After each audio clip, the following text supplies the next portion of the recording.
Separate but equal. This mindset plagued our nation from 1896 until 1956. In 1896, Homer Plessy, an African American, was arrested for riding in the white section of a train.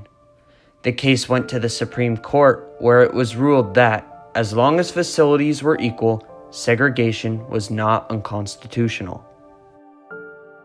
Jim Crow laws rose from the ashes, and segregation was seen at every corner in society. Public facilities, schools, transportation, and many other aspects of society would all be separated by color.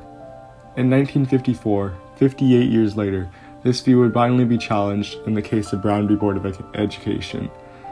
This case, which sought to end segregation in school systems, led the way in changing this corrupt mentality.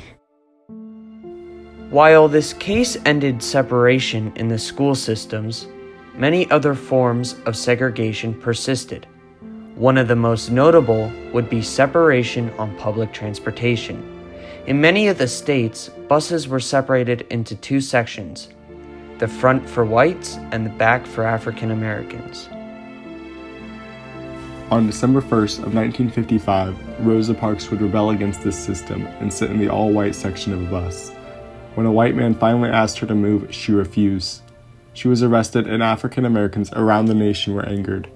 On December 5th, the Montgomery bus boycott began.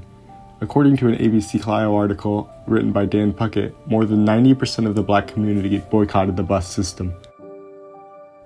The African American population rebelled for almost 381 days before they gained any legal victory.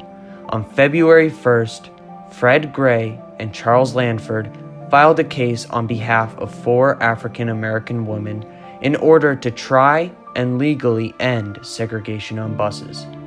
Aurelia S. Browder, Susie McDonald, Mary Louise Smith, and Claudette Colvin were victims of racial mistreatment on Alabama buses.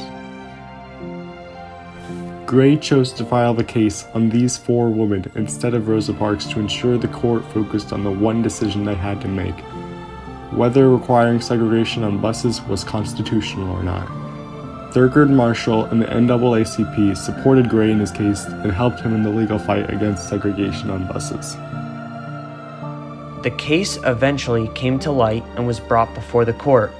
An article written by the institution at Stanford University says, because Browder v. Gale challenged the constitutionality of the state statute, the case was brought before a 3-judge U.S. District Court panel.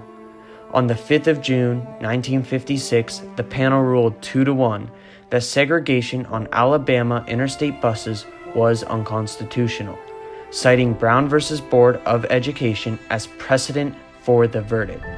King applauded the victory, but called for a continuation of the Montgomery bus boycott until the ruling was implemented. Although this decision was technically only instigated in Alabama, the ruling was interpreted as outlawing segregation on public vehicles anywhere in the nation. This was a huge victory for the civil rights movement, and Lydia Saad, a writer for Gallup, described it as the gravestone in the Plessy v. Ferguson case that created the separate but equal mindset. While this was major progress in the fight against racism, it didn't go as smoothly as it may seem. After the decision was made, violence broke out across the nation. Churches, houses, and African American communities were bombed. People were shot through the windows of buses, bus stops remained segregated, and it was difficult for African Americans to travel peacefully. There was still a lot of work to do, but the movement would persist until African Americans were viewed as equals.